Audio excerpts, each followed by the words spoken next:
Welcome back, Commanders.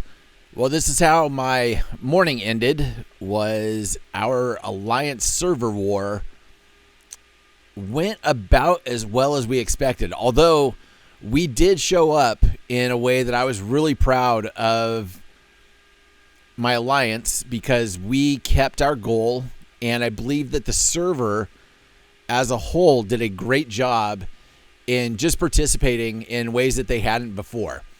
So, as a show of respect and some good sportsmanship, after getting stomped by 1148, it took them a total of 1 hour and 22 minutes to take our server. We did do a group picture. Justice actually put it together, came over and dropped in the mud, and we invited everybody to attend. These are the only people that showed up, which is neither here nor there, but this is what we had. So this was the end of our day right here. Now, our goal for Zion's Covenant was to hold one cannon, and I feel like we did. We did a pretty darn good job. There were a few people, that were there helping us with the garrison, but in the most part, it was Shirk and myself, and we had some core members that were coming up, a couple of dragon members around, but our goal was to just hold one cannon. And as you can see, this is what we held and how long we held it for. Now, something to keep in mind in server wars, and I've always known this, and I try to tell people this, points are not what matters. Now, this is cool just because it shows that we held the cannon for the majority of the time. But the points that you're going to see, if we were going by points, we would have smoked them. Because Shirk had 62 million, I had 37 million, and then their top guy was at 14 million, 10. So again, points do not matter in a server war. It doesn't help us win because we still lost in an hour, but we have a lot of points to show for it. Now, though, if you are somebody that does need quick points, or if you are just thinking, man, how do I score them the fastest? The way to still do this, I am determined, if you are just scrapping, doing whatever, you can go and team up with somebody from the other side, because there are going to be people that need points. And you can just go and get yourself hit and hit them and figure that out and complete your points pretty quickly, if that's what you need to do. And that will get you these rewards. These rewards are absolutely worth it. You know, going in here and getting these arbitrarily valued 113,000 diamond point chests, they are worth it. They are fantastic. I love them. And you can do that, through just teaming up with somebody from the other server and saying, hey, I need my points. Do you need your points? Great, let's go. But the other way you can do this is just throwing your armies into the capital or into the cannons. So you'll see these. Let me just show you what happened to me in an hour. Okay, one total hour. I'm just going to go. My day ended. I'm quite sure it ended with my friend Metrovich just jacking me. One of the strategies that they ran that I thought was really smart, and I'm going to steal it from them sometime, is they allowed Shirk to just go get his points, because he's going to get his points no matter what. Like, you can attack him, you can try to stalk him, but Shirk's going to go get his points. He's going to go off. I need a little bit more help. I need a little more things to break my way to get Shirk kind of points. So what they did is they just had Mitrovic sit on me the entire time.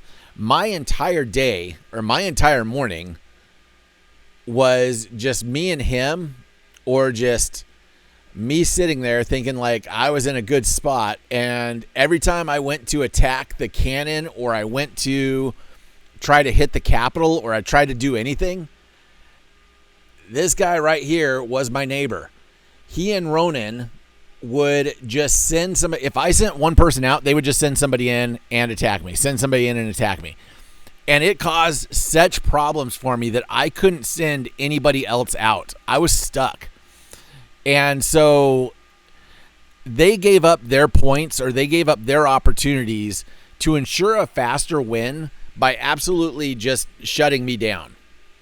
There was nothing I could do against them.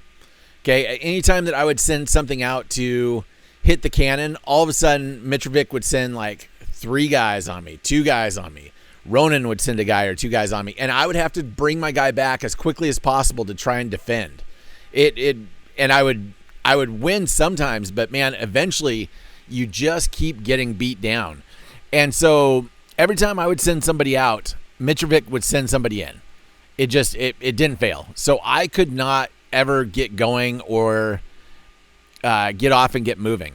Now, again, if you are somebody who likes points, you like seeing the numbers, by throwing your units in against the cannons or against the capital, if you can follow some weak guys in, like if you can follow some of these like level 15s, or not level 15s, but I mean some of the lower people in, you will get some huge points. It's that great feeling when you hit a cannon or you hit the capital and all of a sudden you see like 10 or 15, or 5, 10, 15, whatever, units just take off, and you get a ton of points for those hits.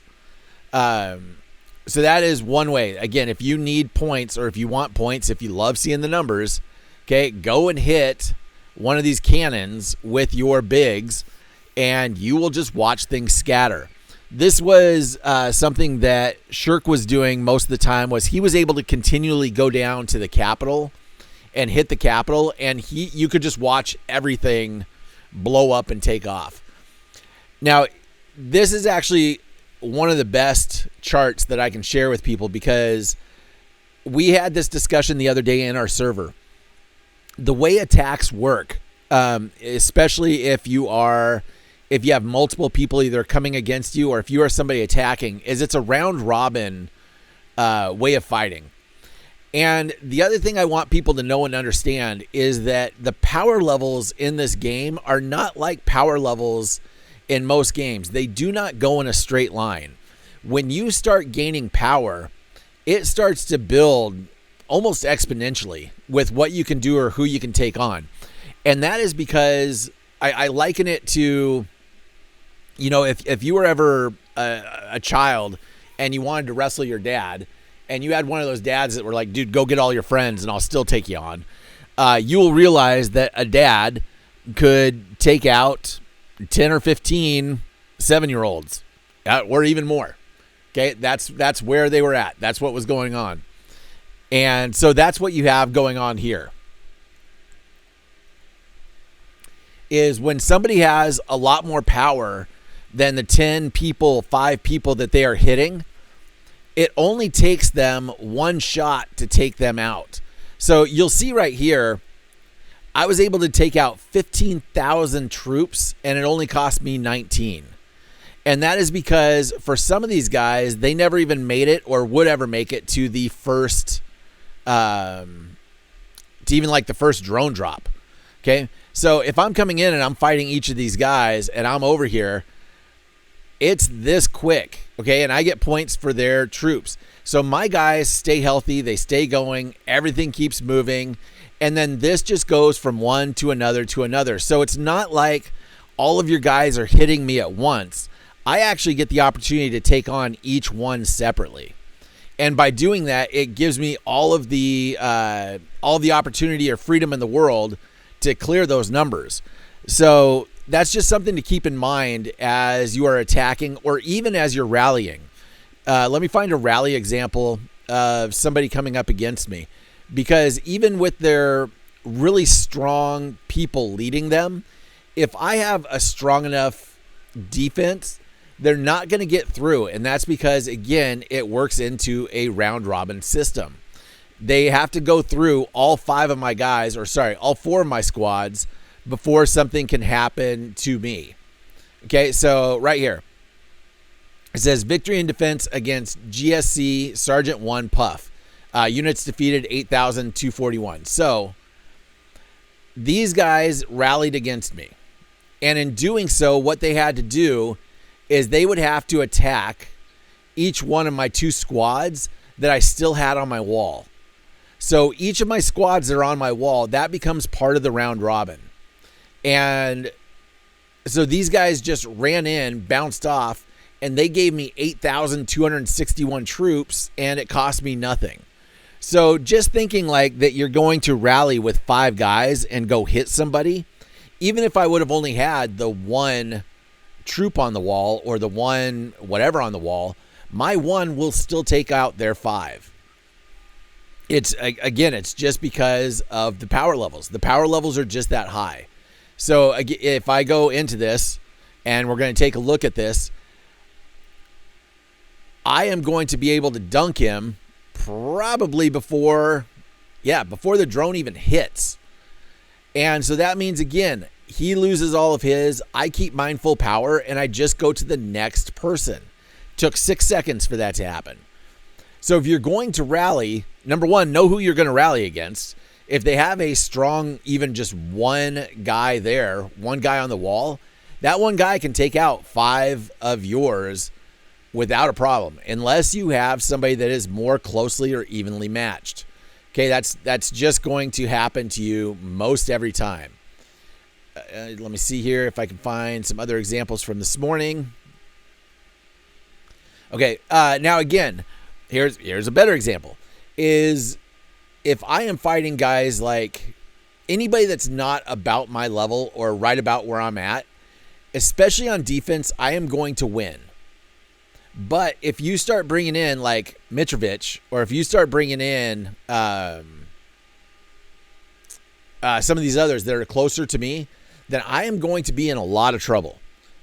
And that goes both ways. So it's one of the reasons I am really, really cautious when I go to attack a base is I need to know how many people they do have on their wall. So scouting is really important to me. I need to see what their army looks like, because if they have even just 1 army that looks like it could take me out, or it looks like it could be a challenge for me, when I'm attacking them, they may have buffs in the siege to seize, or in the defense fortifications that will put them over the top of me that I'm not even seeing, that I will get dunked. And so if I go to attack, I need to scout them and make sure that whoever is on the wall is not even close to me. Now, even if they have 4 people on the wall, as long as they're not close to me, I'm going to be fine. Okay, I will go right through those 4 and just cut right through. But if they are close, then it can be, it could be a problem. It will most likely be a loss.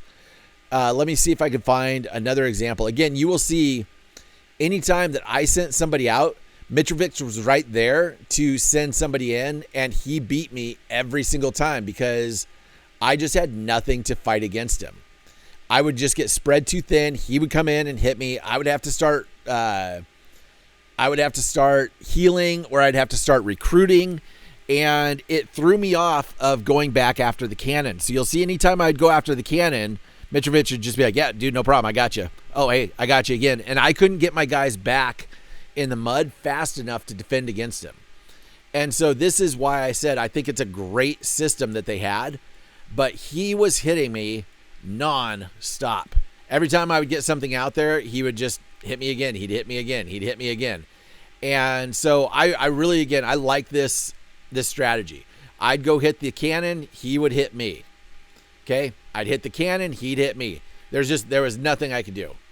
And that went on for pretty much the entire hour. Hit the cannon. He hit me. Hit the cannon. He's right there. Like, yeah.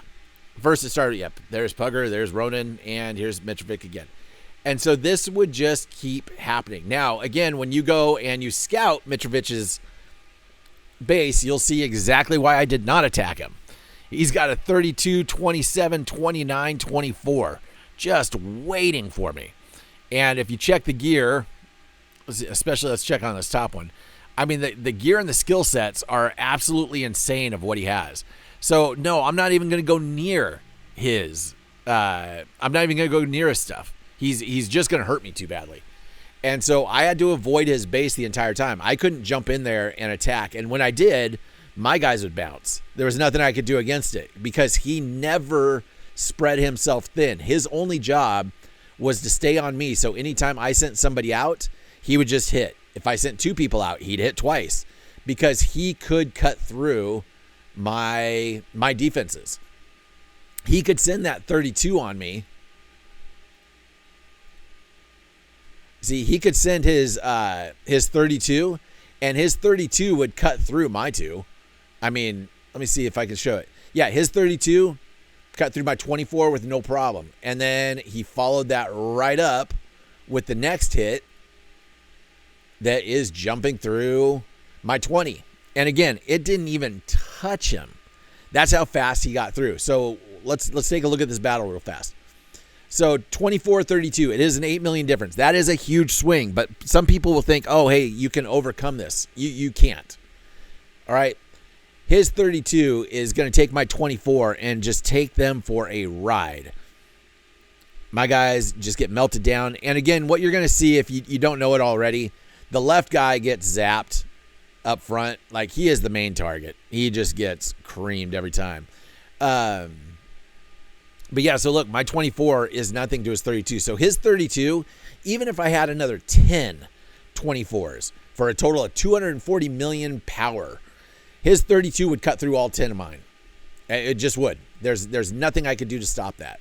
So you should stop looking at numbers as the definitive answer to everything. Like, if you have, and this goes for alliances, if an alliance has 8 billion in power, that's crazy. If an alliance has 4 billion in power, okay, and they have 1,000 or they have 100 alliance members, and they are trying to tell you that they are the most powerful thing out there and they could just dunk everybody. And let's say that each one of those, even if we just did it evenly and we did, 100 into 4 billion, and each one of those comes out as 40 million total.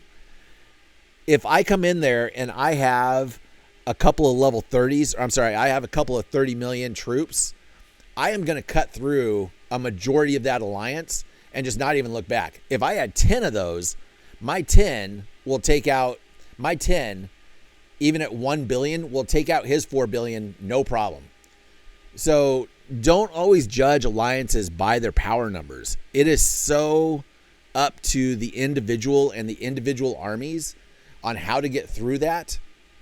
That's so important. And that's why these alliances like GSC and like FTH1 under Justice, they are in such a good spot because they have people, not just one person, but they will have 2, 3, even 4 that have incredible power numbers and great setups. And there's nothing you can do against that. Again, I could run at them with 100, 200 people. And as you've already seen, Mitrovic can just cut right through all of my armies, go to the next army, cut through them, go to the next army, cut through them, and just not slow down. And all I'm going to be doing is trying to heal or try to recruit, and he will just keep going. He is a buzzsaw. Now, I would be talking about this like Justice as well, but Justice was so busy kind of around the map that I did not fight him very much. So I only have Mitrovic to talk about with this. So I do want that to stand out. I don't want this to seem like I am leaving somebody out. It's just Mitrovic, Pugger, and Ronan were just my neighbors for so very long, for the entire time it felt like. And so that's what I just really wanted to show you and explain to you, especially with some of the server war ideas. So again, power numbers are incredibly important, but they're more important about potency.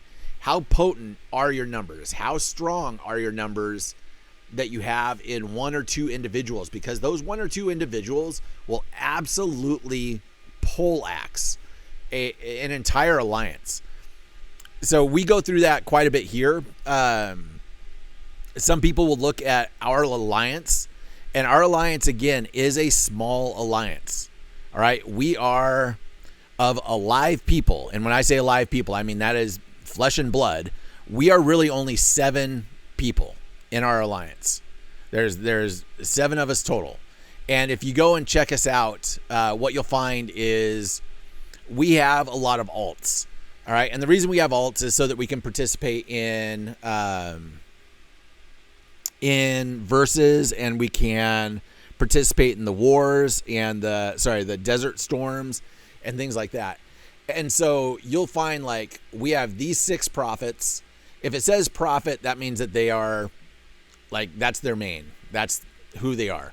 Brother means that is their offshoot. That's their alt. It used to be a farming alt, and we used to like raid each other just so that we could get stuff, but now we don't need to. So in a group of 6 of us, we have Shirk that's at 124 million, and that 124 million is low. That's just because, again, versus and everything's happened. Shirk should be at like the 140 mark or anything like that, but his armies are absolutely flush. If you go and look at his numbers in Arena, let's go check him real fast. Versus, is it? Oh my gosh, dude! If Arena's not going to let me in, because I'm gonna. I was gonna say, I've got to do this in about 10 minutes. Let me get back to here. I didn't know you couldn't do Arena in somebody else's yard, but now I know that. Now you know that too. Okay, so if I go into my base and I click on our Arena numbers and I go look for Shirk, all right, Shirk's got a 30, 25, 25. And not only does he have a 30, 25, 25, but his 30 is in such good shape and with its defenses and everything else that most people won't ever get to these 2. When he goes and attacks trains or trains attack him, this 30 takes care of most of his problems. And that is because right now, missiles are not fully out. When Lion Cub comes out, that could absolutely change. But for right now, this is what is leading the pack for us. Now, again, if you go and you look at Unhee, there's just no comparison. I mean, at 33, 33, 28, you're not getting through that. Plus the 196. Yeah. And I'm sure Face has grown. Yep. See, look, dude, Face is going to be 30, 30, 30. Face is 30, 30, 30. So I don't know what's going on here. Maybe his chips are out or something is different, but he was 30, 30, 30 as of yesterday. So I'm not quite sure what's happening there. I guess since we are in here, let's just kind of take a look at what's going on. Oh, Volvo Lion has changed his name back. And he's still coming after me. And Face is jumping off my head. And yeah. All right. This is the one that makes me mad. This should not be happening. I need to do better on my defense to keep that from happening. So I'm going to come back to that in just a minute. Okay. So that value of having armies like that or having squads like that in your alliance is so valuable because, again, I can have, or you can see when you're looking at us, when you are looking at us in the rankings of where we're at, our ranking is number 13, and we have 722,000 in our ranking. I would feel confident in taking our guys through just about every alliance and giving it a good run, only because of Shirk and how high his attack is and how high his defense is. I feel like he could just buzzsaw through a ton of people. We did an example yesterday of just sitting out in the mud and letting people rally against us. And it is, when you're in defense, it is so hard for somebody to run an effective rally against you, especially if you have big numbers. If you do not have spenders on your server and you don't have people with big numbers, there's not a lot you can do. So again, when Shirk and I sit out there, and Shirk, like last night or when we were sitting out there, I was at about 144. Shirk was at like 140 something. And you could send as many people from as many alliances as you wanted, and it didn't matter because we could bounce them off in like those under 5-second battles. So we weren't losing anything. They were losing everything. And when we go to attack, if we are hitting them, squared up, there's nothing you can do. So I'm just going to use New as an example because I really, really enjoy it. These guys are going to be putting out some content pretty soon, and it's going to be the best stuff you've ever seen. It's going to be English and Portuguese, and when they come out with it, I am going to post everything about them because they have written some great guides. They've written some great help, and they're just awesome. They are just here to help and have fun. And so I'm just going to use them as an example because they know how much I love them, and it shouldn't hurt any feelings. But if I am out there and I've got all of these guys coming at me, I am not worried. Like, I have no problem if all 10 of these guys, if all 10 of these people are coming to hit me, I could just defend up and they will not scratch me. They will all just bounce off. There's nothing they can do. So even though it says that they have an alliance power of, 2.6 billion or 2.7 billion, I believe Shirk and I could just cut through that, and that's just two of us, and the two of us together are under 300 million.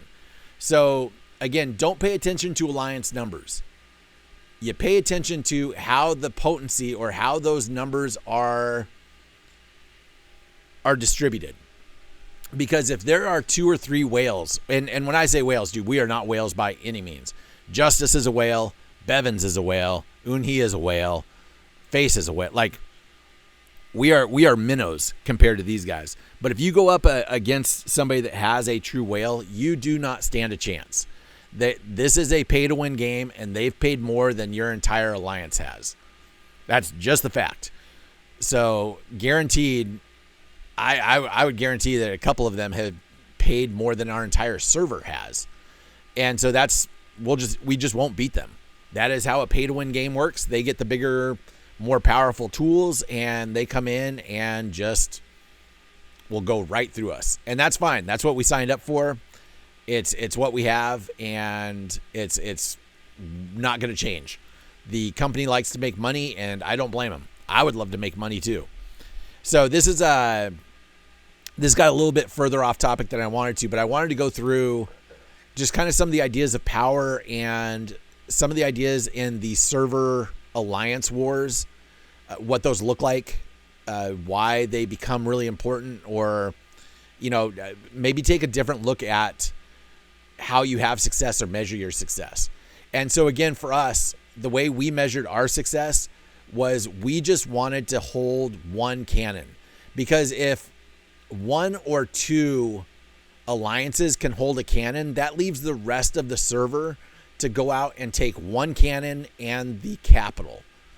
So if you get 2 out of 100 alliances that are on this server, and there's more than that can hold 1 cannon, you would hope within the other 98 alliances that they could hold 1 cannon and a capital.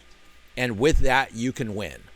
Like, that's just, it's a really crazy process or a crazy thought, but that's why you need everybody. You need everybody out there to break that down. And so go participate, go help your alliance, go spend money if you want to win. If you just want to have fun, then just be here for fun, but do not expect it to always win or you to get always the rewards. If you want those, you're going to have to spend money. And spending money doesn't make you good at the game. It just makes you have all the toys. So keep that in mind too. Okay, I need to go and do my arenas because this time is running out. So I am going to stop this one and jump into my arenas. And I know I'm not going to catch anybody, but I just want to start putting some space between me and Volvo Lion because he's being a real turkey all of a sudden. I gotta space that out a little bit. All right, Commanders, until next time.